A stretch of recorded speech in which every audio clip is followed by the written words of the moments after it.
ቋራ ወረዳ የኮሌራ ወረርሽኝን ለመከላከል የሜዲካል ቲም ኢንተርናሽናል (MTI) ከ5 ሚሊዮን በላይ ወጪ የተደረገበት የተለያዩ ግብዓቶችን ድጋፍ አደረገ።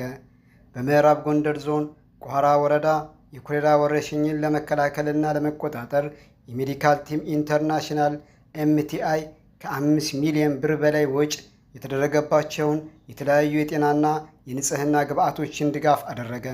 ፕሮጀክቱ በቋራ ወረዳ የኮሌራ ወረርሽኝን ለመቆጣጠር ከጤና ጽሕፈት ቤትና ከሌሎች ተዛማች አካላት ጋር በቅንጅት እየሰራ ሲሆን የተለያዩ የንጽህና ማስጠበቂያ ቁሳቁሶችንና መድኃኒቶችን ድጋፍ አድርጓል።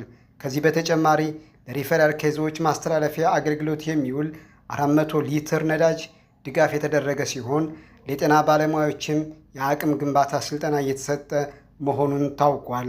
የፕሮጀክቱ እንቅስቃሴ በወረዳው የኮሌራ ምላሽ ስራዎችን በማጠናከር የኬዞችን ቁጥር ለመቀነስና ወረርሽኙን ወደ መቆጣጠር ሂደት ለማሸጋገር አስተዋጽኦ እያደረገ መሆኑን ተገልጿል።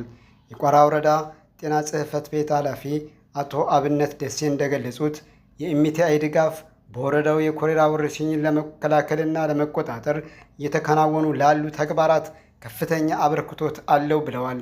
የተለያዩ ግብዓቶች በወቅቱ መድረሳቸውም የወረርሽኙን ምላሽ ሥራ ለማጠናከር እገዛ እያደረገ መሆኑንም ገልጸዋል። በማቴሪያል ርክክቡ ላይ የተገኙት የቋራ ወረዳ ዋና አስተዳዳሪ አቶ አስማረ አንዳርጋቸው በበኩላቸው የተደረገው ድጋፍ የወረዳውን የኮሌራ መከላከልና መቆጣጠር ሥራ ለማጠናከር ወሳኝ መሆኑን ገልጸዋል።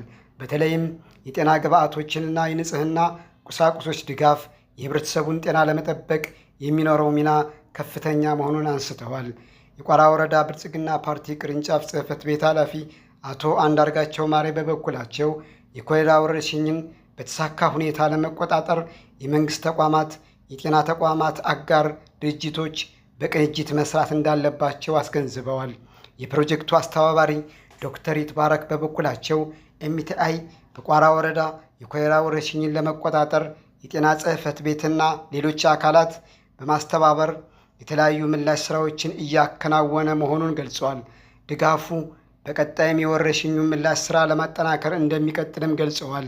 በአጠቃላይ የኤምቲአይ ድጋፍ በቋራ ወረዳ የኮሌራ ወረርሽኝ ለመከላከል ለመቆጣጠርና የጤና ስርዓትን ለማጠናከር እየተከናወኑ ላሉ ስራዎች ጉልህ አስተዋጽኦ እያደረገ መሆኑን ተገልጿል።